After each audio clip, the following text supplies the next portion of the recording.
মালয়েশিয়ার একাধিক রাজ্যে ভয়াবহ বন্যা দেখা দিয়েছে। বন্যায় পর্যন্ত ৩ জন নিহতের খবর মিলেছে।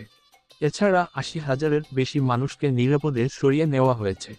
শুক্রবার ২৯শে নভেম্বর দেশটির সরকারের সতর্ক বার্তার উদ্ধৃতি দিয়ে ফ্রি মালয়েশিয়া টুডের প্রতিবেদন বলছে, এবারের বর্ষা মৌসুমে গত ১ দশকের মধ্যে সবচেয়ে ভয়াবহ বন্যা হতে পারে। মালয়েশিয়ার পূর্ব উপকূলীয় উপদ্বীপে বর্ষা মৌসুমে বন্যা একটি সাধারণ ঘটনা। বিশেষ করে অক্টোবর থেকে মার্চে এই বন্যা হয়ে থাকে।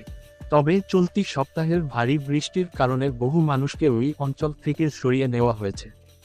বিশেষ করে থাইল্যান্ড সীমান্তে অবস্থিত উত্তর পূর্বাঞ্চলীয় রাজ্য কেলান্টান থেকে অনেক মানুষকে নিরাপদে সরিয়ে নেওয়া হয়েছে। দেশটির জাতীয় দুর্যোগ নিয়ন্ত্রণ কেন্দ্রের ওয়েবসাইটে শুক্রবার সকালে বলা হয়েছে, বন্যায় ৩ জনের মৃত্যু হয়েছে এবং ৮০,৫৮৯ জনকে নিরাপদ আশ্রয়ের জন্য সরিয়ে নেওয়া হয়েছে।